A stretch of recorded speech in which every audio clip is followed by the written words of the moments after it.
কলকাতা হেরে যাবে তাকে করে হয়, যতই বিদেশে যায় এখানে ফিরতে চাই, যে টানে আমায় টানো সে কি জাদু নয়। মিলনের তীর্থে হাতটি রেখে হাতে, এসো আজ প্রাণে প্রাণে মেশাবো এই প্রাণ। হাজার ঝামেলা থাক ভাই বলে দেব ডাক, একসাথে গেয়ে যাব আগামীর গান। ও ও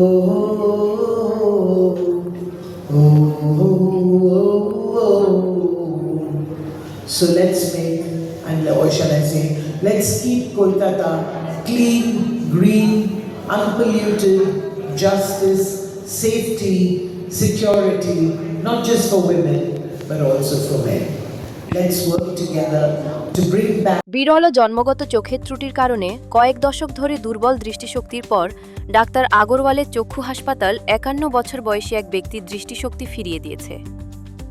দৃষ্টিশক্তি পুনরুদ্ধারে যুগান্তকারী সাফল্যের মধ্য দিয়ে কলকাতায় উন্নত চক্ষু সেবার ১০ বছর পূর্তি উদযাপন করল হাসপাতালটি এবং এই উদযাপনে যোগ দেন কিংবদন্তি গায়িকা পদ্মশ্রী ঊষা উথুপ। উভয় চোখে তীব্র মায়োপিয়ায় আক্রান্ত ৪৫ বছর বয়সী এক মহিলার চশমামুক্ত দৃষ্টি ফিরিয়ে আনা হয়েছে, যা ল্যাসিকের জন্য অনুপযুক্ত ছিল। এই অনুষ্ঠানে উপস্থিত ছিলেন বিশিষ্ট ডাক্তার সমর সেনগুপ্ত, ডাক্তার তনুশ্রী চ্যাটার্জি, এছাড়াও ডাক্তার আগরওয়াল হাসপাতালের জোনাল হেড কালাদেবী সতীশ, এছাড়াও আরও বিশিষ্ট ডাক্তারবাবুরা।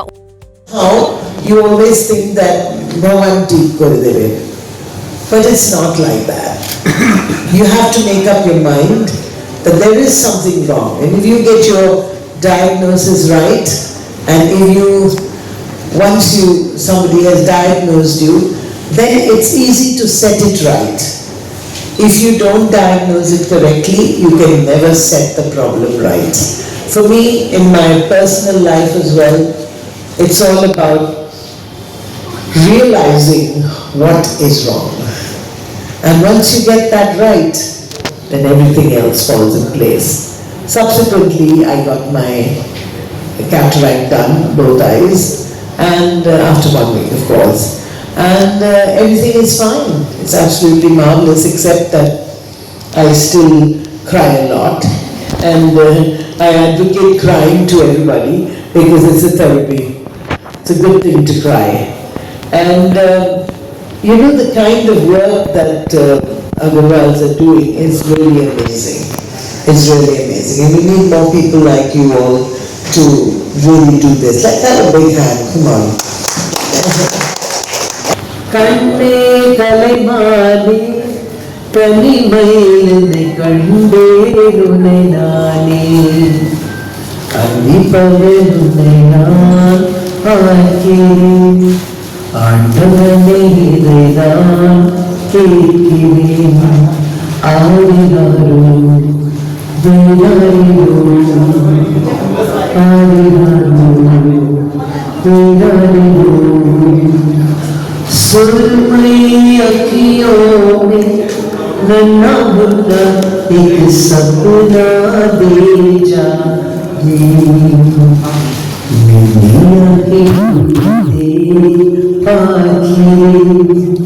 अखियों में आजा साथी रे, आरियारो दियारिरो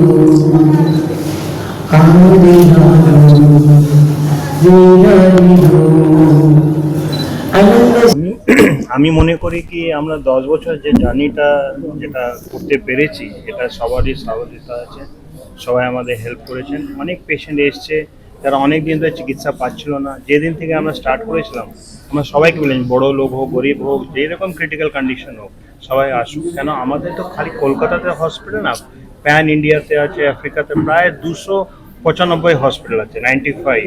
so we deal in all critical cases also. তো আমার কাছে অনেকগুলো পেশেন্ট যারা সাউথ ইন্ডিয়া যেতেন ট্রিটমেন্ট জন্য, রেটিনার জন্য, কর্নিয়ার জন্য, এবার ওখানে না গিয়ে দরজা কাছে আমাদের কলকাতায় চিকিৎসা। আমি মনে করি কি পেশেন্টের ভালোবাসা, মানুষের ভালোবাসা, আমাদের 3টে হসপিটাল আছে, এবার 3টে জায়গায় 10টা হবে, 10টা জায়গায় 20টা হবে। আমরা চাই কি মানুষকে সত্যিকারে একটা ভালো চিকিৎসা দিতে পারি, যারা মানুষ মূল্যবান হোক, ভালো দেখতে পারেন। আমরা তো চাই সবাই ভালো দেখুক জীবনে। দৃষ্টি এরকম জিনিস কি সবাই ভালো দেখতে চায়। এখন আমাদের তো প্রথম আছে কি ডাক্তারবাবু আছেন, ম্যাডাম আছেন, they are very renowned cataract surgeon. Cataract surgery, ছানি অপারেশন একটা তো আছেই। রেটিনা সার্জারি, আমাদের যারা রেটিনা সার্জারি করে সবাই ভালো ইনস্টিটিউট থেকে ট্রেন রেটিনা সার্জারি, যেটা খুব স্পেশালিটি আছে আমাদের, যেটা কর্নিয়া কালো অংশটা, ওখানে আমাদের কর্নিয়াল গ্রাফট হয়, যেটা আমরা বললাম SFT, single pass 4 through, PPP, যারা পিনহোল পিপলোপ্লাস্টি। অনেক সময় কি দেখা যায়, আপনারা মনে রাখবেন কি কর্নিয়াতে যদি স্কার হয়, আমরা বলি কর্নিয়াটা পাল্টে দিতে হবে, না, আজকাল কর্নিয়া পাল্টাতে হয় না। যদি স্কার যদি অন্য জায়গায় হয়, আমরা পিপিপি করে পেশেন্টে পিনহোল করে ভালো দৃষ্টি দিতে পারি। তো অনেক সময় পেশেন্ট সার্জারি না করে একটা সিম্পল প্রসিজার, যেটা ওয়ার্ল্ড ওভার ফেমাস, এটা আমরা পেশেন্টে ভালো ভালো দৃষ্টি দিতে পারি। হ্যাঁ, আমাদের যে হসপিটাল আছে সেটা কলকাতার বুকে আজকে 10 বছর হয়ে গেছে। যেমনি আমরা আগেই বলেছিলাম কি যে আমাদের 295 ব্রাঞ্চেস রয়েছে অল ওভার ওয়ার্ল্ড। আর আমাদের যে পাইনিয়ার যে সিইও, সে হচ্ছে ডক্টর আমার আগরওয়াল স্যার, যে অনেকগুলো এমনি একদম ইনোভেটিভ পার্টিকুলারলি সার্জারিজগুলোকে ইনভেন্ট করেছেন, যেটা খালি আমাদের দেশের বুকে নয় বাট ওয়ার্ল্ড ওয়াইড ফেমাস। যেমনি কি ম্যাডামও আগে বলে গেলেন কি কেয়ারস, পিডাক, এই যে সব ইনোভেশনসগুলো, সেগুলো হচ্ছে এমনি এমনি ডিজিজ যেমনি ক্যারেটোকোনাস, যেখানে আগেকার দিনে অনেক বেশি প্রবলেমস হতো বাচ্চাদের, যাদের চোখের মনি বদলে দিতে হতো, সেখানে গিয়ে কেয়ারস কিন্তু তাদেরকে একদম ইউনিক দৃষ্টি দিচ্ছে। সেইভাবেই আমাদের অনেক কিছু ডিফারেন্ট কাইন্ড অফ টেকনিকস আছে যেগুলো আমরা এখানে অ্যাভেল করছি। ডিফারেন্ট অনেকগুলো আমাদের সার্ভিসেস আছে যেগুলোকে আমরা এখানে অ্যাভেল করছি। আর সেটা হচ্ছে, যেটা আগেও বলা হয়েছে কি যে এটা খালি চেন্নাইতে না, আজকে কলকাতাতে আপনাদের কাছে এটা অ্যাভেলেবল হয়েছে সার্ভিসেসগুলো। Yeah.